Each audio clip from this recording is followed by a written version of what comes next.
18h34, Radar de Notícias de volta ao vivo e agora conosco o cientista social, professor Guilherme Amaral, que também é coordenador do curso de Direito da Universidade de Guarulhos, a UNG, e também é especialista em democracia, em economia, e gentilmente nos atende aqui para a gente repercutir não somente o ato terrorista deste sábado, envolvendo a Palestina, Hamas e Israel, mas também essa questão histórica que vem se prolongando pelos últimos 70 anos. Professor, obrigado por nos atender. Eu que agradeço, é sempre um prazer poder conversar com a população de Guarulhos, essa cidade que eu tenho um carinho enorme de lecionar. Que ótimo. Você sabe que eu coloquei no status mais cedo que o senhor estaria aqui no radar, teve os 2, 3 guarulhenses que falaram, meu professor vai estar lá hoje, meu professor vai estar lá hoje. Agora, antes da gente, obviamente, repudiar o que aconteceu no sábado, né, um ataque nefasto e terrorista realmente do Hamas, tirando vida de civis, crianças, mulheres, é preciso a gente também fazer uma visita histórica a essa questão e é difícil compreender. Até para quem pesquisa, para quem estuda, tem essa dificuldade. Imagina um cidadão leigo. Qual que é a sua análise histórica desse conflito, dessa disputa entre Israel e Palestina? Então, muito boa noite, sempre um prazer poder falar sobre assuntos importantes. Eu acho que, na atualidade, é difícil a gente encontrar um assunto que seja tão importante, tão relevante e tão delicado, né? A gente tem que ter essa delicadeza, esse cuidado o conhecimento histórico, ele nos ajuda a não cometer erros de análise, né?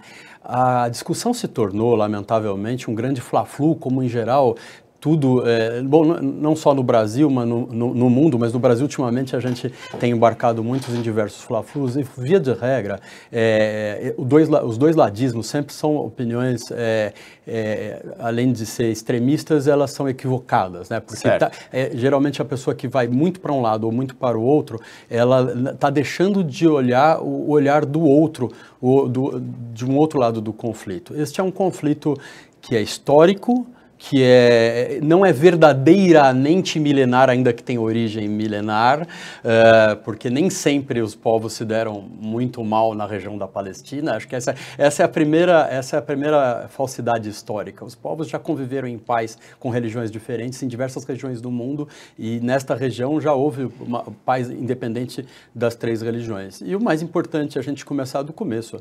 As 3 religiões abraâmicas, quais sejam, né?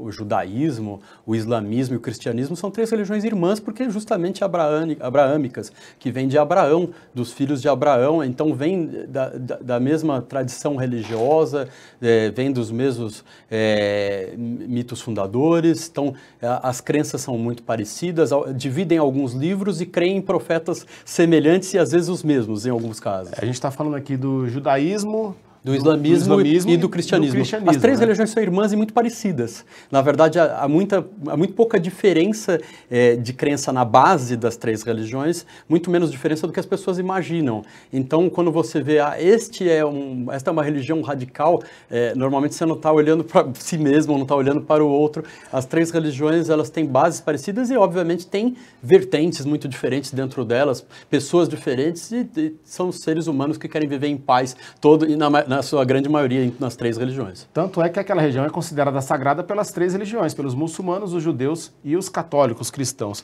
Agora, quando que começa, mais recentemente ou contemporaneamente, ali em 1948, pelo menos essa informação, que a partir de 1948, com a formação do Estado de Israel, né, após o antissemitismo, que, enfim, é a perseguição aos judeus, que a gente observou isso muito na Segunda Guerra Mundial, quase 6 milhões ou mais de 6 milhões de judeus exterminados pelo regime de Hitler. Depois veio o sionismo, que era um movimento que já existia, que é justamente os judeus querendo um Estado para poderem se abrigar.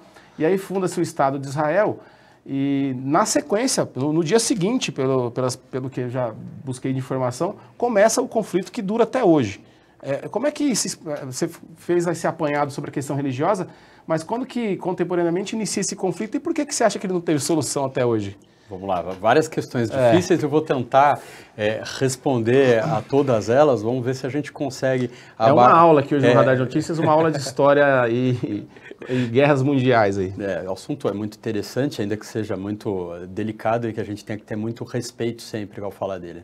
Mas, enfim, Na verdade, a questão do antissemitismo, e especialmente a perseguição aos judeus, ela começa já no Império Romano, né?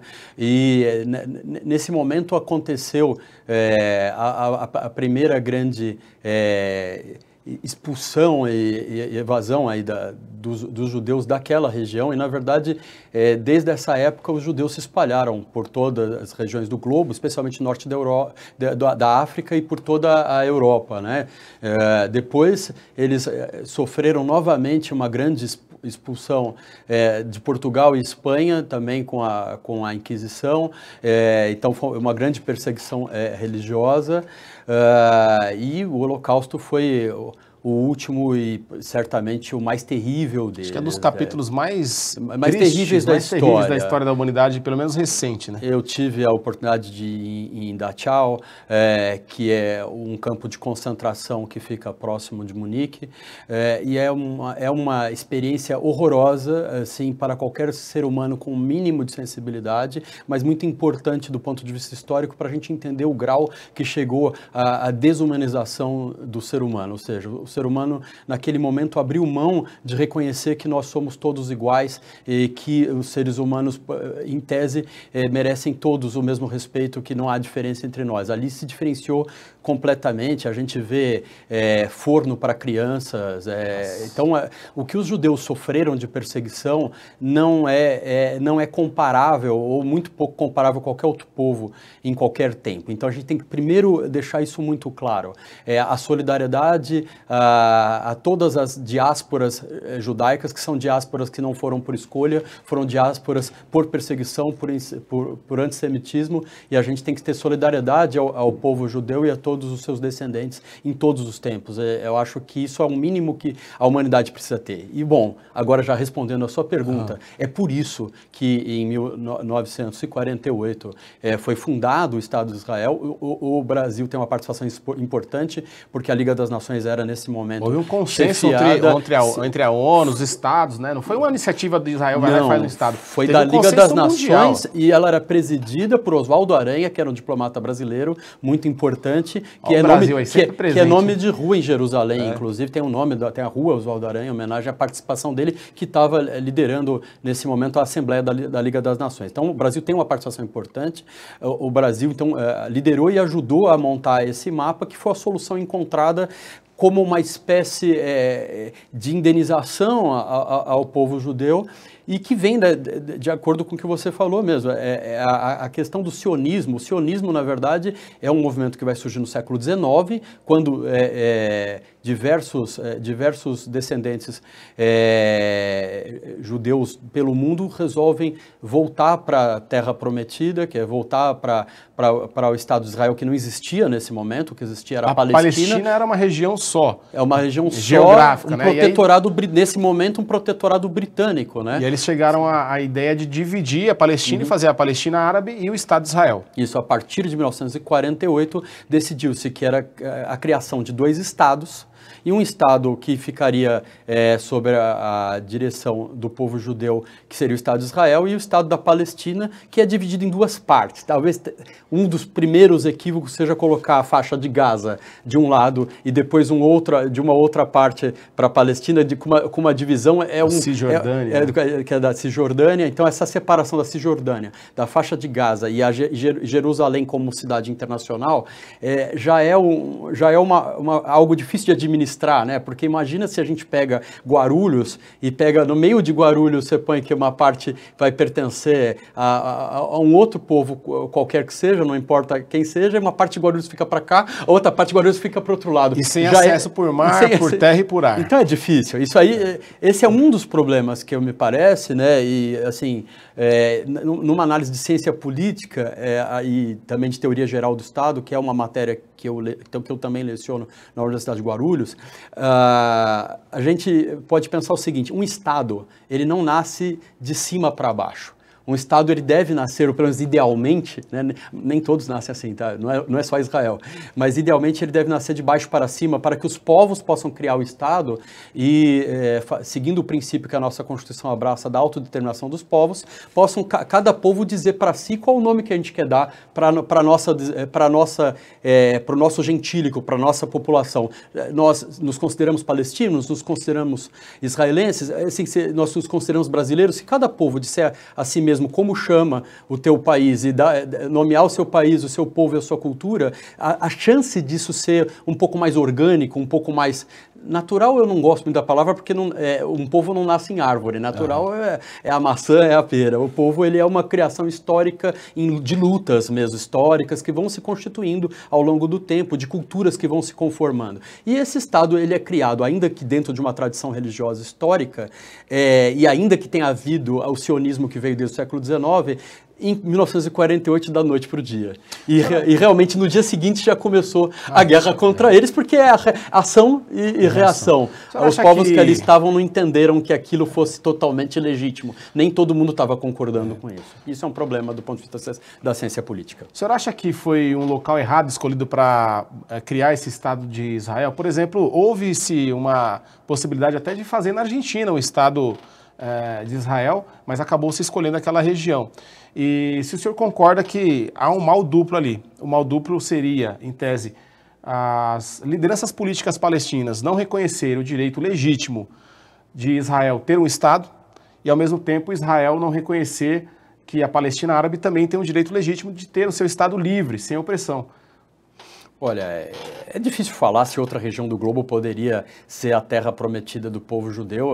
O povo judeu pode buscar a sua raiz religiosa histórica, onde foi primeiramente criado, ou poderia ter escolhido outras pátrias, como de fato escolheram e foram expulsos de cada um desses lugares, né? Eles foram expulsos da Alemanha, da Espanha, de Portugal, da Itália, foram expulsos de vários locais. Então, na verdade, se foi dada essa possibilidade ao povo judeu, foi retirada todas as vezes. Por isso que eu falo que a solidariedade atualmente aos israelenses e ao povo judeu historicamente, a gente tem, e aí seriam israelitas, né? Em português a gente diferencia, em espanhol israelita é sinônimo de israelense, mas em português são duas palavras distintas. Israelita é a religião e o israelense é o natural de Israel, o Estado de Israel, que vai nascer em 1948. E a responsabilidade das lideranças políticas de um lado e de outro? Porque depois aí você acendeu ali o terrorismo, que foi se desenvolvendo ao longo da trajetória. A gente observa também o governo do Estado de Israel também cometendo violência do outro lado. Por exemplo, eu estava, antes de vir para o programa, lendo, já são mais de 5.100 bombardeios. O Israel está proibindo a destinação de água, eletricidade e alimento para a Palestina. E, obviamente, que o objetivo justo é eliminar os terroristas, mas, ao mesmo tempo, acaba atingindo uma população.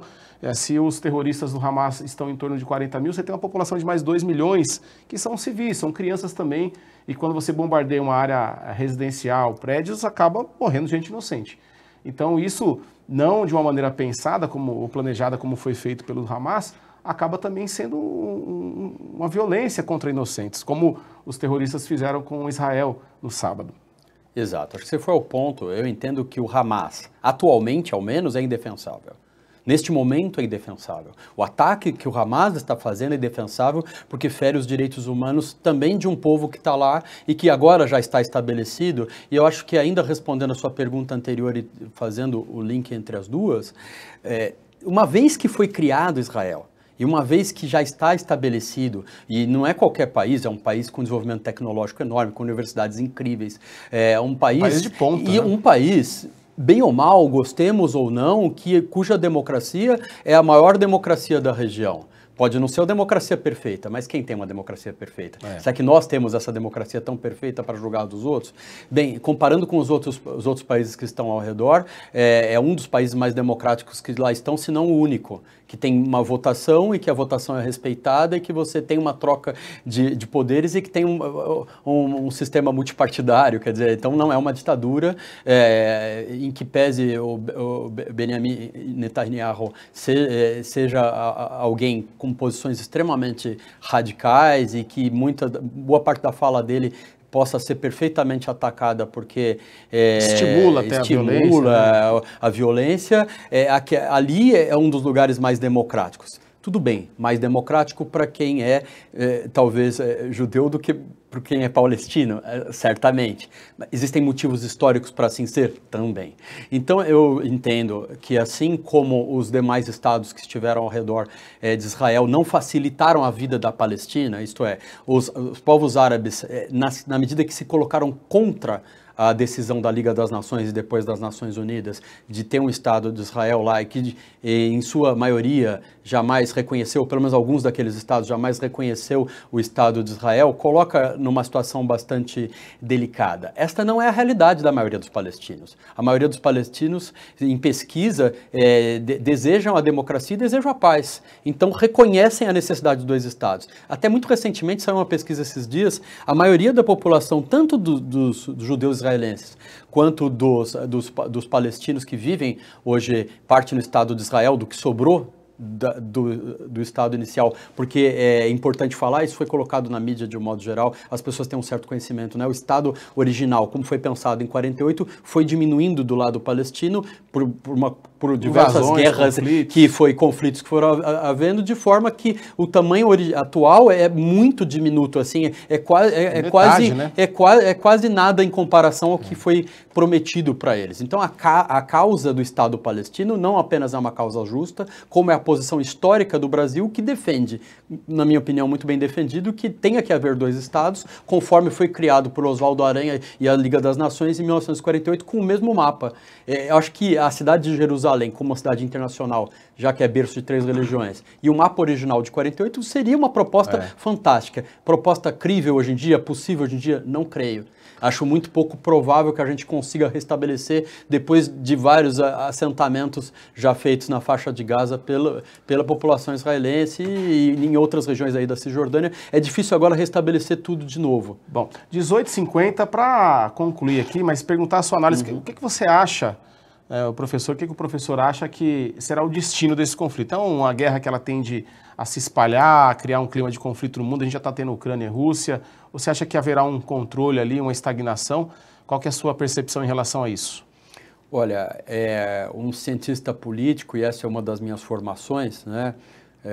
Mas acho também o advogado, o jurista, tende a ter uma divisão de pensamento entre o realismo e o otimismo, né? Porque se a gente estuda direito e não crê que o direito possa construir uma saída diplomática, a gente está estudando errado o direito, né? Para fazer a brincadeira com o jogo de palavras. Então a gente tem que acreditar que a gente pode ter uma saída diplomática, uma saída pacífica e que os povos possam chegar a um acordo, como historicamente, como eu falei, essas 3 religiões já viveram pacificamente lá, não apenas lá. Eu contava para nossa colega a Aline, aqui, jornalista da nossa instituição, eu fui a Córdoba não na Argentina, no caso, mas Córdoba na Espanha, onde eu estudei na Espanha uma época no mestrado, e Córdoba fica na Andaluzia, e foi uma cidade que você encontra uma sinagoga, uma mesquita e uma igreja cristã, uma ao lado da outra, historicamente. Então, se houve em algum momento, e sabe quando foi? Essa acho que é a notícia interessante, quando a Al-Andaluzia, a Al-Andaluzia pertencia aos árabes e não aos espanhóis, né, e não ao reino de Castela, quando aquele era um país árabe, havia respeito às 3 religiões. É possível que tanto os árabes quanto o povo de Israel, o povo judeu de Israel, possa construir uma democracia em Jerusalém, em Israel, de hoje, do mapa de hoje, como havia em Córdoba, com as 3 religiões convivendo pacificamente. Isso é uma construção histórica, com muita luta, não é uma coisa que a gente vai conseguir amanhã, mas a gente tem que acreditar na saída diplomática e acreditar que a saída negociada, a saída respeitosa em relação aos direitos humanos, a saída que não seja por intermédio da guerra, que é sempre um equívoco, né? Que não seja por intermédio da violência, que é sempre um equívoco, possa ser a saída mais perfeita para ser o melhor para todos os povos que vivem lá. Tanto os povos palestinos históricos que estão lá há tanto tempo e merecem ter uma casa no lugar que escolheram, quanto o povo judeu que resolveu voltar por intermédio do sionismo para sua terra original e viver de acordo com o que a religião que eles creem lhes ensinou. Professor, rapidinho, já agradecendo aqui a sua presença, agradecer à Universidade de Guarulhos por também colaborar aqui com o Radar de Notícias, a Aline da assessoria de imprensa. Para concluir rapidinho, que a gente tem que chamar o intervalo, uma pergunta ali da audiência, João Vitor. Professor, você considera a entrada do Brasil na cadeira temporária do Conselho de Segurança da ONU uma oportunidade para conseguir a criação do Estado palestino? Eu sei que a pergunta é para o professor, mas brevemente, depois desse ataque, acho que não. Olha, o que eu vou dizer é o seguinte, eu entendo que é uma oportunidade, e acho uma oportunidade muito boa. O Brasil é um país com tradição pacífica, pelo menos em relação a guerras com outros povos, né? Já que nós cometemos já nosso genocídio contra os nossos povos originários, né? Matamos indígenas, fomos extremamente cruéis quando fizemos a escravidão de tantos por tantos séculos.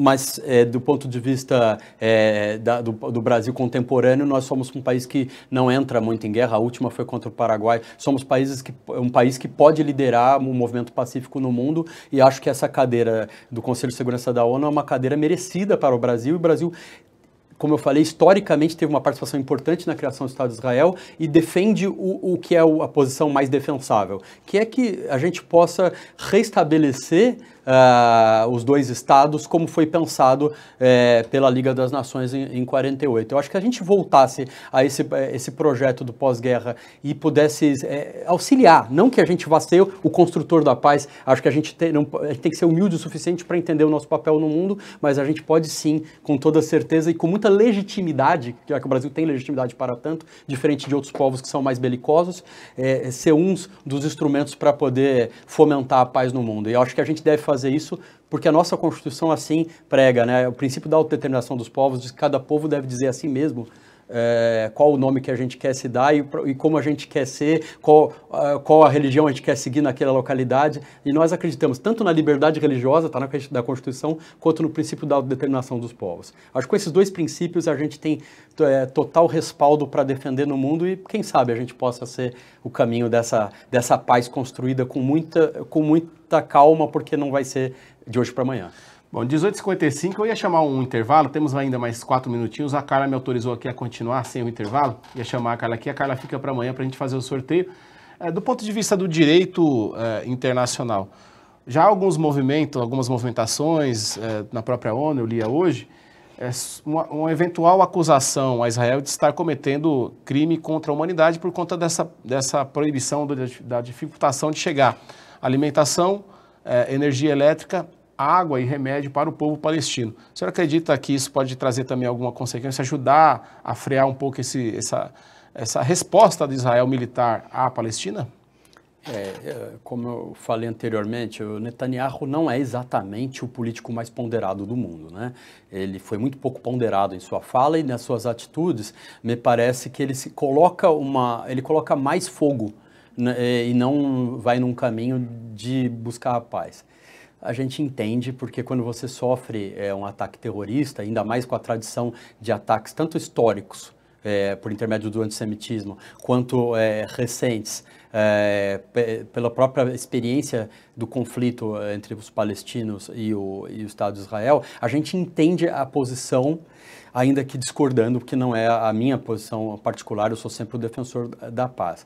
O que acredito é que, sim, na medida em que as Nações Unidas puderem frear uma entrada na guerra definitiva, né? Porque é difícil que não se coloque de alguma forma em guerra, é possível que a gente consiga retroceder nesse caminho, ou seja, que a gente possa restabelecer aos poucos a paz, como de alguma forma, pelo menos para alguns cidadãos em algumas cidades, havia no Estado de Israel. Faça um cessar-fogo de 2 dias para que os civis possam abandonar a região, coisa parecida, né? Por exemplo. E realmente, se por um lado é indefensável o ataque terrorista, como também as atitudes misóginas, os estupros e todas as coisas horrorosas que estão sendo empreendidas pelo Hamas, que eu tenho certeza que o muçulmano que segue a religião jamais concordaria,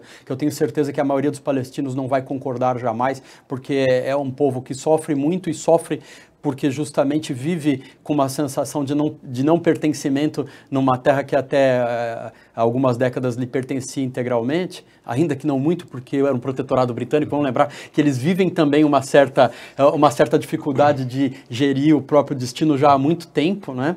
Mas eu entendo que é preciso fazer a construção da paz, e você impedir que alimentos cheguem, sitiar uma população, não é o caminho. Acho que tem que deixar o mais possível que os direitos humanos sejam a solução e não a saída da guerra. Agora, vamos lembrar que em guerra, do ponto de vista jurídico, a gente tem uma diminuição dos direitos fundamentais. Cobrar direitos fundamentais em guerra fica difícil de passar essa conta para Israel depois. É bastante difícil. Infelizmente. Bom, 18h59, vou ter que acabar o programa, acaba aqui às 19 horas, o último minutinho aqui. Mais uma vez agradecer a sua presença e fica o convite para uma próxima. Muito obrigado, viu? Sempre um prazer, sigo à disposição, e um abraço a todos os guarulhenses, em particular aos meus alunos e alunas que eu amo tanto.